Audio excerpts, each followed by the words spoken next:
All right, it's been a little bit since we had this next gentleman on the show, but glad to have him back on the Sports Card Shop at Moco guest line.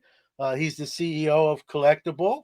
Collectable graciously sponsors the show. Happy to have him in that capacity. But we have Ezra Levine, CEO of Collectable. Welcome back. It's been a little bit. It has. It's been a while, but I'm telling you, you have the best jingle in the entire hobby. I sing it in the shower every time, and so I'm thrilled to be back here. Always a pleasure to be with you, John.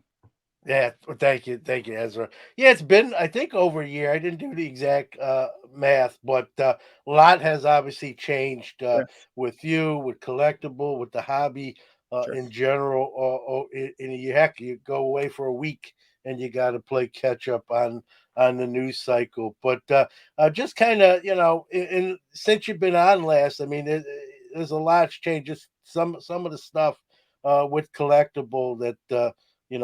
Since the last time you were on. Oh man, there's been a lot. So I mean, look, when you're an early stage company, each week feels like it's a long time, right? There's a lot of things that happen even on a weekly basis. So to go back a full year, it's tough. But look, we're excited about what we continue to build. I think we're a really innovative young company in the space, and I think we've prioritized growing the hobby and growing the pie for everyone as much as we possibly can. Things like our live event with IMG and Endeavor, Mint Collective, right? That it's an initiative where literally the tagline is "Let's grow the hobby together." Art Basel, really, our partnership with eBay that we just announced, really is an attempt for us to grow the hobby by kind of positioning it akin to fine art and getting new collectors in the space.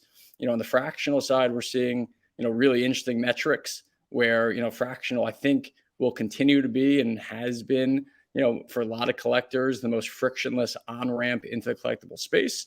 Fractional is not for everyone. We recognize that. Probably not, for the purest of collectors. Probably appeals more to the investor collector community. But that's great, right? And we continue to build products that I think will appeal more to the purest collectors. So, there's a lot going on, a lot happening. Excited about the hobby. Obviously, it's been a tough year, right, for the hobby in some respects.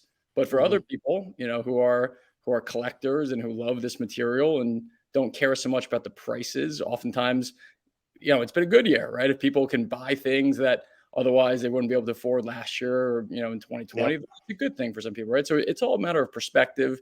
I think relative to where the hobby was, call it 2017, 18, I think we're in great shape, right? I think there's been a lot of great companies that have been established, a lot of great entrepreneurs, a lot of great things happening. So I think it's all a matter of perspective.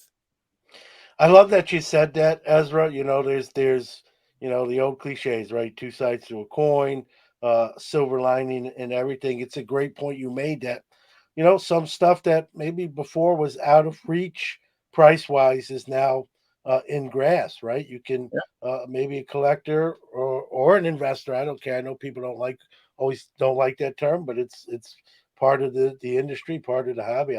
I'll say it. Something that was not in the budget maybe now falls into the budget and allows someone to acquire a card that they couldn't before.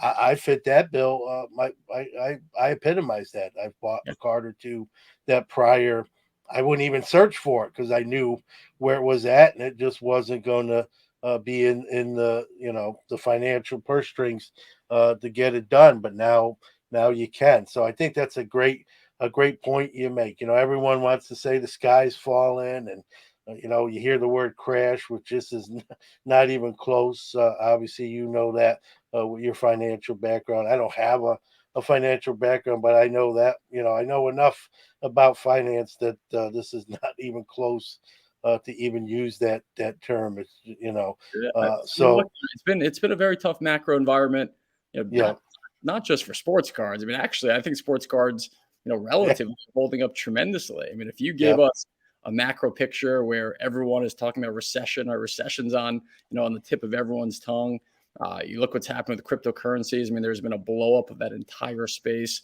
and yeah. sports cards have been correlated to cryptocurrency. Look at modern sports card prices. Sometimes they track pretty closely with with the prices of Ethereum and Bitcoin and other crypto coins. You look at mortgage rates, right? People are being squeezed. Mortgage rates go Yeah. from 2% to 7%. with sports cards is a passion, it's a hobby, right? But people need to feel comfortable in, I would say financially, to really kind of spend and invest and collect as much as they did previously. So, lot of factors, but I do think the hobby is still very strong. I mean, it's very, very strong. And our hope with collectibles is that we can continue to bring more people into it, whether you're an investor or a collector. I mean, to us, it doesn't matter, right? And Yeah, oftentimes, what we see with collectibles, people, come to collectible. Maybe they've had exposure to collectibles before. Maybe they haven't, right? Maybe they, haven't collected a card in a long time.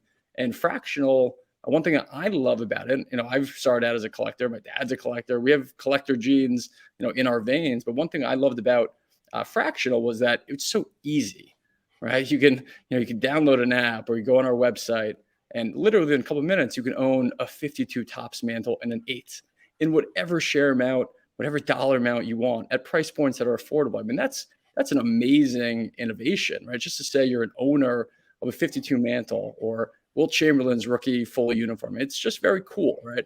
And oftentimes people come through fractional and they stay, they become collectors. I mean, I know myself too. I mean, I buy fractional shares of collectibles and I buy physical stuff on eBay or on other marketplaces. So it's not, either or, it's and in most cases. And so, we're excited. So whether you're an investor or collector, I do think the hobby is stronger than the sort of fear headlines might indicate.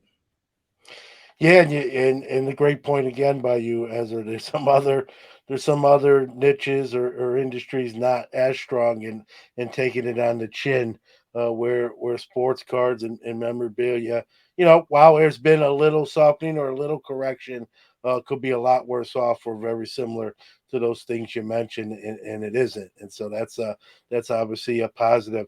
You've been, in your position, I think a little over 2 years. If I would have told you then where you'd be today, if you had a crystal ball, I mean, would you be content with that? I mean, obviously, you're always trying to get. But Yeah. if I would have told you, 2+ years ago, hey, in end of November 2022, here's all that's transpired. Would you be signed up for that? Where would you? Oh Where yeah. would your feelings be? Yeah, I mean, look, on a personal level, it's been an amazing experience for me, right? And we see in all types of markets. We've seen, the absolute, booms in 2020, 21. We've seen a little bit of softening this year. We've seen, we've seen new companies and new initiatives. We've seen, just a lot of amazing stuff for collectible. Really what we've always tried to do, and this has been consistent from day one, is we really just want to grow the overall category. We want to grow the hobby, right? And I think one thing I'm very proud about is Collectible does what we say we're going to do, right? So everything that we've done has been to be collaborative, to be supportive, and to really try to grow the space, right? And so a lot of the initiatives that we've launched, and there's going to be a lot of new products and services and partnerships we'll be announcing.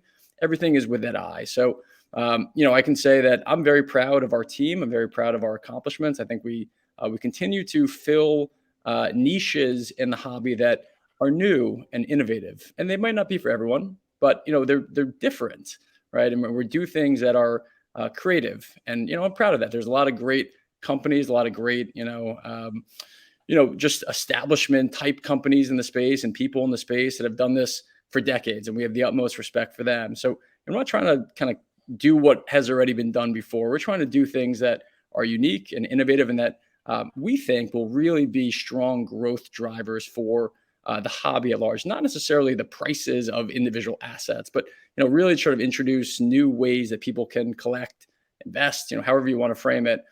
So I'm very proud of that. Obviously, there are things that we can be doing better, and we always strive to get better every single day. And so, of course, there are things, and I think part of my job, or a good part of my job, is to recognize things that we're not doing well. But when I'm being reflective, I am very proud of what we've accomplished, and I'm very excited about what we can accomplish going forward.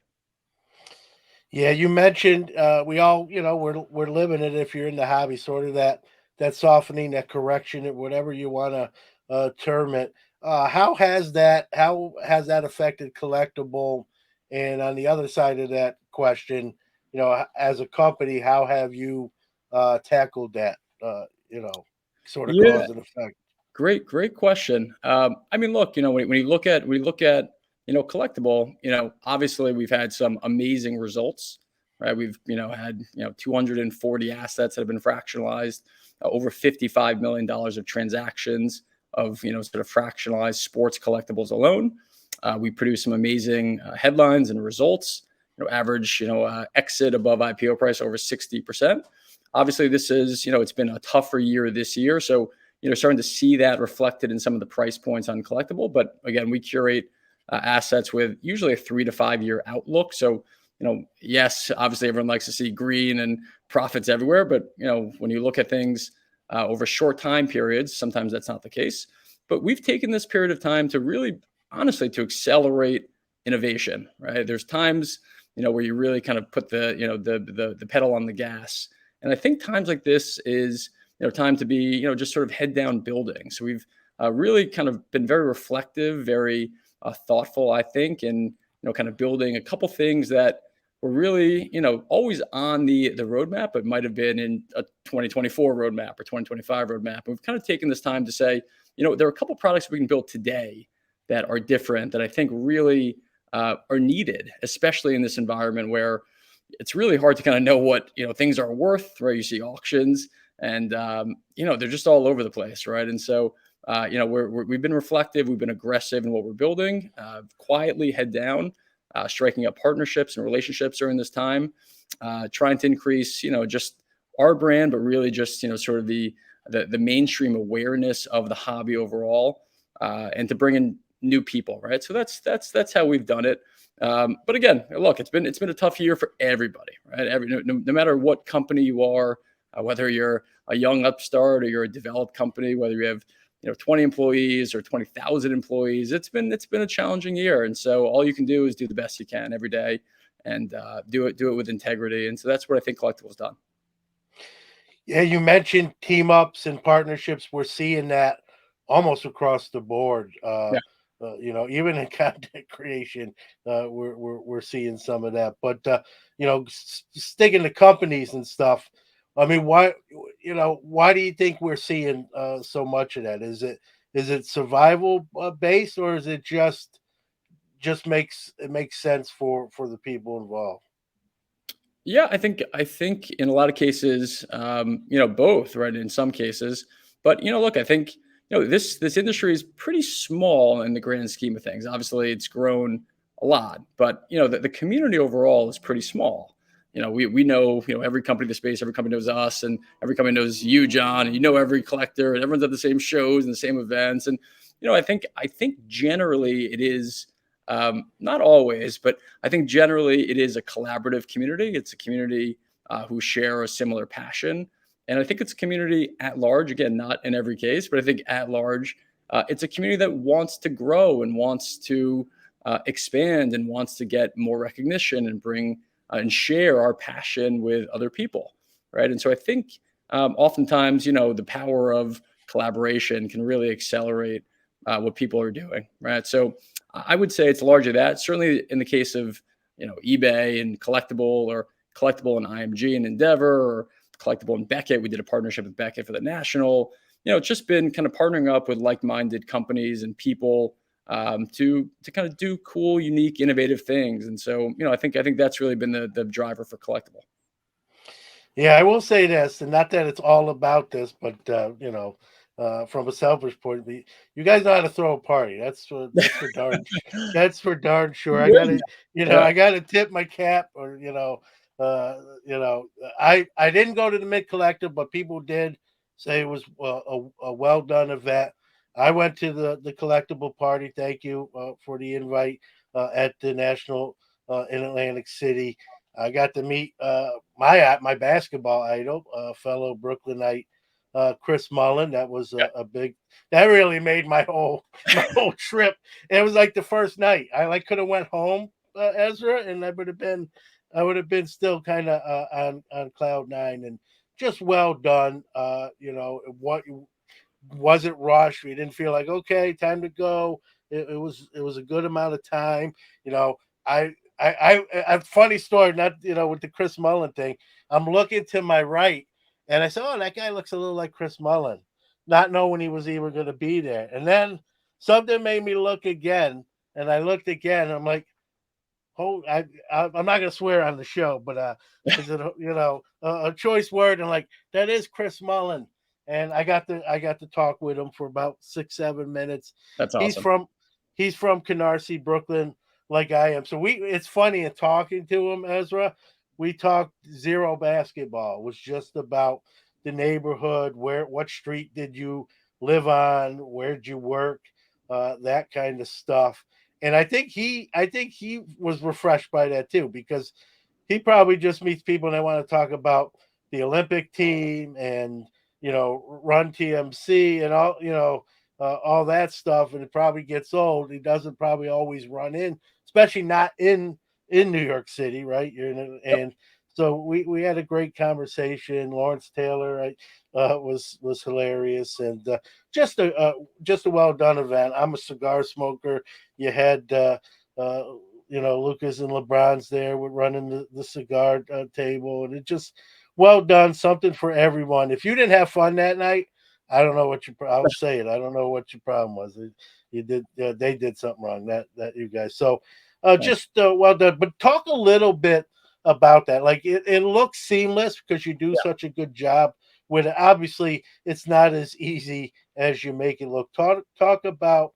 You don't have to give away all the secrets, but talk about all the logistics that Yeah. goes into putting on an event like that. For those that don't know and think like you just call people up and say see you tomorrow, it's not.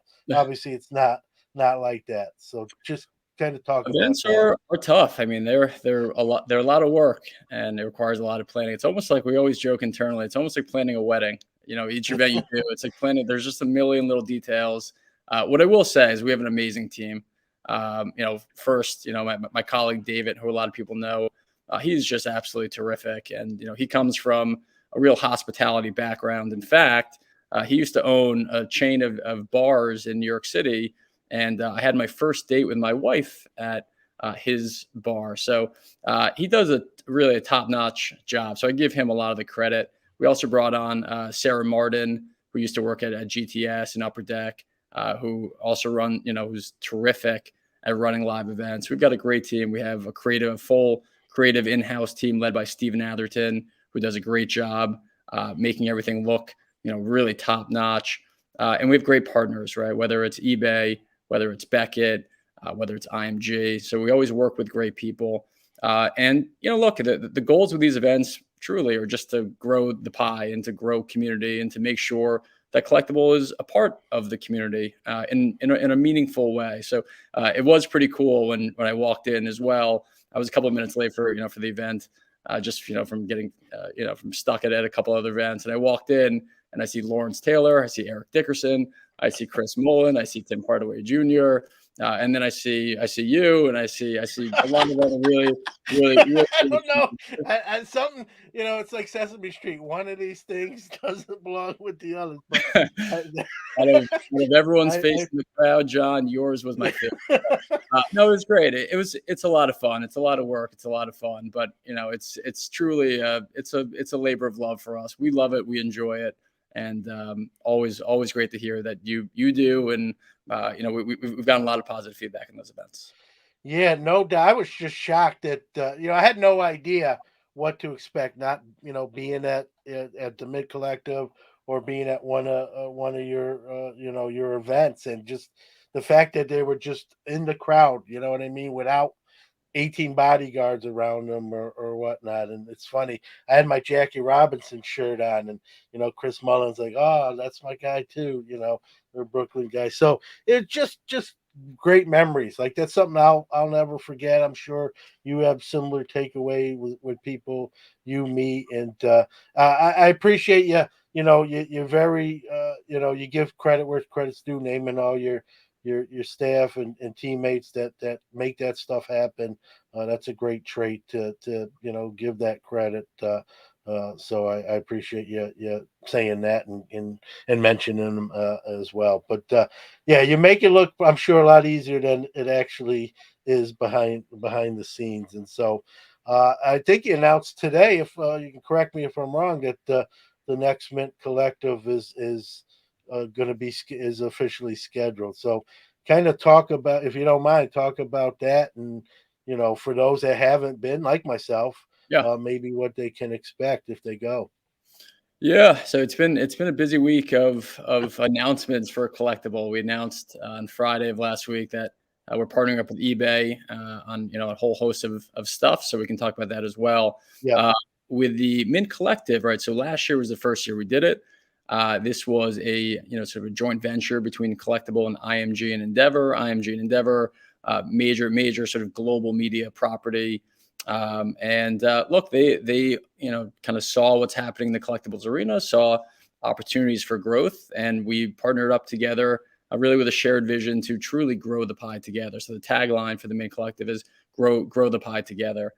We hosted the first one last year in Las Vegas. Obviously, when you're throwing a new show for the first time, you don't really know what the reception is going to be or what the personality of the event is going to be. The vision for it was to grow the pie together, but also to have sort of the best of all worlds, the best of people like about traditional trade shows like the National, which is amazing, and have a little bit more sort of thought leadership and education, and to add value for people who come and attend, to kind of get more clarity on the direction of the industry, to get more clarity on what's happening, and to hopefully make meaningful partnerships for their entities, for their companies, for themselves. So really great event. We got a lot of good feedback on it last year. We were also really excited to bring in Peyton Manning as another partner. This year, for the second year, we're going to actually expand on last year's success. So last year was a 3-day event. This is going to be a 4-day event. It'll be same venue in Las Vegas at the MGM Grand. It'll be a similar, sort of arrangement as last year, a little bit different. We'll have a little bit more of sort of a consumer show, if you will, card show.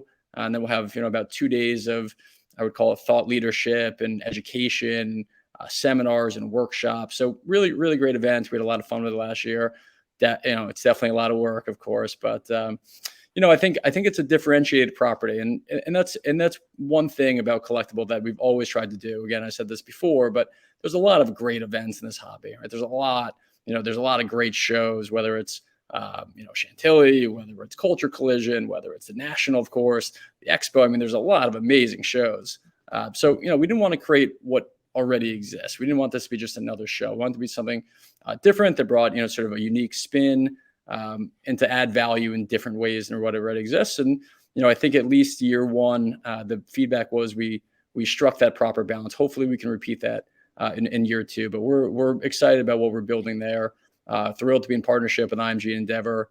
Thrilled that eBay came back as a title sponsor. Fanatics will have a big part in it this year. So I think all the people all the companies that you want to be there will be represented in a big way. And hope to see as many people, if not more people, there this year.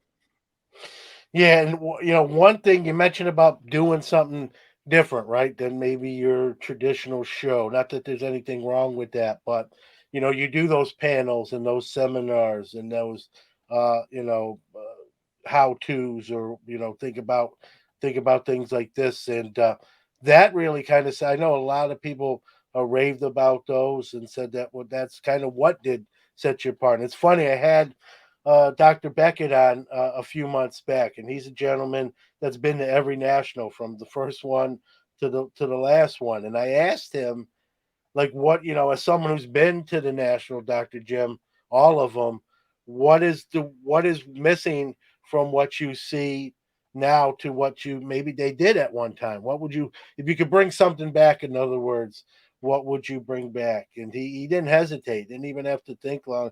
And he said, hey, we used to do panel discussions and seminars, and I love they don't really do them, and I'd love to see them do that. And here you are.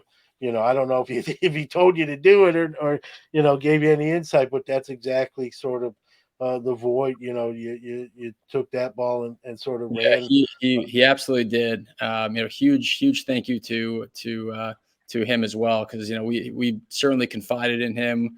Yeah. He became sort of an unofficial advisor, both pre-event and after the event, to sort of analyze what occurred, and to kind of offer ideas for what the 2023 version of it could be. So he's terrific. Obviously, his perspective. He's been to I think literally every single national that there ever has been. So he's a tremendous person to lean on for advice. So huge thank you to him as well. Yeah, including the year he had a heart attack and almost died. He still didn't miss the Nationals. So So man, I man, asked him if what was the closest he ever came to like ending the streak, and it was he mentioned that. good excuse. So, yeah, you put on great events. The little. We're going to get to the obviously the eBay team up partnership, if you will. But what's a typical day? I'll put you on the spot. Like a typical day in the life of Ezra. From waking up. Like what's for those that don't know. Like if you had a crew filming you, like it was a reality show.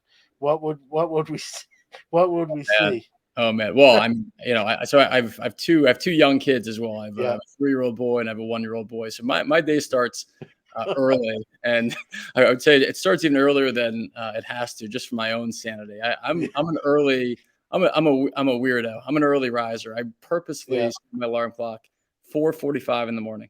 Yeah. 4:45 in the morning. I love the early morning hours. So I wake up really early, and I use that time for myself, whether it's to do some work or catch up on emails or work out or whatever it is. But those 2 hours from 4:45, I know it sounds crazy, to about 6:45, 7 when the boys get up, are my time, and then it's dad stuff for a couple hours, and then we head to the office here in New York City, and it's really just building, right? It's the best part of my day is being on calls with collectors, certainly, Yeah. and to talk about the hobby, and to try to get great material for both the fractional community and some of the other things we're building for more I would say sort of collector purist community.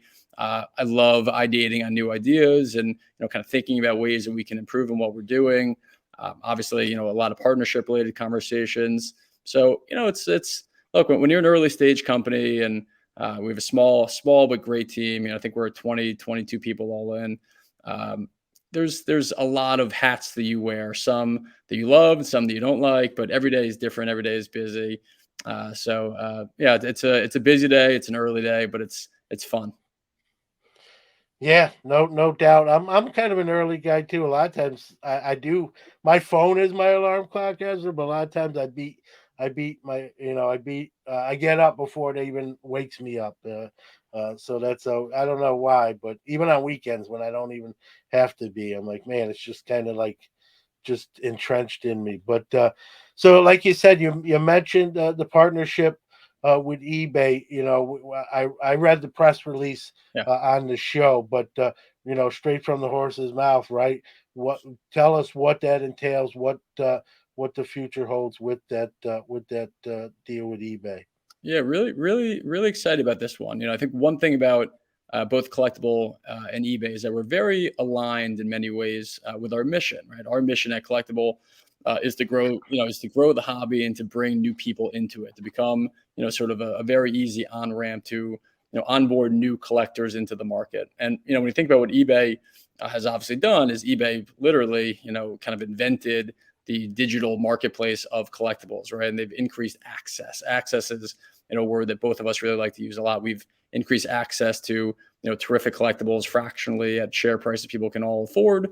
eBay has obviously increased access, just kind of making it easier to transact in collectibles all across the world. So we certainly see the world similarly. And we thought there was a real opportunity. I mean, we've heard this sort of narrative of collectibles becoming similar, akin to fine art. You typically hear that after a record-breaking mantle sells for $12 million or whatever it is, and CNBC and Forbes and all these major outlets are running stories about how sports collectibles are now being re-rated like fine art. Well, we want to kind of actually do something about that, right? And to position the hobby as, yeah, it has a lot of the characteristics that art collectors love, right? And so to us, some of these high-end prices, while they seem high and they seem sort of higher than obviously this market has ever experienced before, we think that's justified, right? When you look at a lot of the things that really kind of drive art prices, whether it's the sort of sense of history, the rarity, right, the relevance, just the iconicness of it, the artwork itself, right? I mean, all these things, still are very true when you're looking at a 52 tops mantle or a Michael Jordan jersey, right? So we really want to kind of put, our money where our mouth was, so to speak, and activate at Art Basel. Art Basel, for people who don't know, it's the largest, probably most respected art exhibit in the world, right? It's I was actually talking with Danny Black today, and he characterized Yeah. Art Basel as the Super Bowl of the art world, right? So we want to kind Yeah. of bring our world He's into. stealing, not to cut you out, he's stealing my lines because I called the Oh, is it? national the Super Bowl the hobby. So There we go. he's just taking that and then putting it on Yeah. the art show. So we we But we go, but go ahead. we want to bring our world of collectibles into the fine art world and to activate there. So we're in partnership with eBay. We'll be setting up at an exhibit called Scope. Scope is right on Miami Beach. It's probably one of the more reputable, if not the most reputable, place to actually be exhibiting at Art Basel. So we've got some great stuff. So stuff that's on collectible things we'll be contributing to eBay's recently launched vault. We're going to contribute $5 million worth of stuff into the eBay vault to help support that initiative. We're really excited about what they're building there. We have some stuff that's on eBay from other sellers. We have Snoop Dogg's inventory, some comics. I think it'll be a great way for us to hopefully kind of grow the hobby, right? Grow the pie by positioning this with some of the most reputable artists in the world, with in front of some of the biggest collectors in the world. That's that. We're also hosting high end dinners and cocktail events. We also announced that we're going to be co-curating collectible on eBay. We'll be co-curating a high-end auction as part of the Mint property this year. So, I would expect more headlines to come. It'll be a really fun auction that we're going to be doing together in March. And there may be more stuff to come that, in the future. But for now, that's the extent of the relationship. Oh, we also one other thing. We also open up an eBay store called Buy Collectible, sort of a curated eBay store where it's items that, in some cases, just aren't perfectly right for fractional today, but we want to kind of lend our curation, lend sort of our relationships to kind of provide really great assets to people in a non kind of fractionalized realm. So really excited about the our store that we launched in partnership with eBay, and so just good things across the board. But great things to say about eBay. eBay is a terrific team. Really, sort of like and respect what they're doing over there. They've invested a lot in the hobby over the last year. They're doing a lot of really great initiatives, whether it's the vault, whether it's things around authentication, whether it's acquiring TCG player. They're really investing in the hobby. Really want to grow the hobby and really want to solidify their status, obviously within it as the premier marketplace. So thrilled to partner with them, and we will see what's to come. Yeah, it sounds like you're going to be a busy guy. That's what I took out of all that as well. So you're gonna have your hands full, but it's going to be like they say, a labor of love. It's going to be fun to see where collectible goes, where the hobby goes. I only got one request. I'm an East Coast guy. Doesn't mean I won't travel, but any thoughts to, if the Mint Collective is going to be an every year thing, maybe having one on the East Coast somewhere, or central, just kind of move it around? Is that something that's even been discussed, or Yeah, we thought about it. We really liked Vegas last year. It's just they've got the amount of space for it. It's so easy yeah, for them to get to. Obviously, I think there's a real clamoring for more West Coast presence for shows. There's yeah, a lot of East Coast true. based shows. But look, one thing that I will say is we're always doing creative things. We actually just hosted, I think there's an event last Thursday at a sports bar here in New York City. There's a trade night. We had hundreds of collectors down just on a Thursday night, watch football at a high end sports bar. Really great scene. Everyone was there with their cards trading. So if it's not the Mint property, I'm sure Collectible will be involved in some really great outings here. Here in New York and all across the East Coast. Well, you're a busy guy, Ezra. I appreciate you making some time for us today on the Always a show. I know you got a plane to catch. I don't want to make you late, but give out where people can find what Collectibles doing, and I'll keep abreast of all all the happenings with the company, and all that social media stuff. Take your time as long as you need. So, Thanks, John. Yeah. So our website is www.collectable.com. That's spelled with an A, not an I. You can find us all across social media at Collectible App.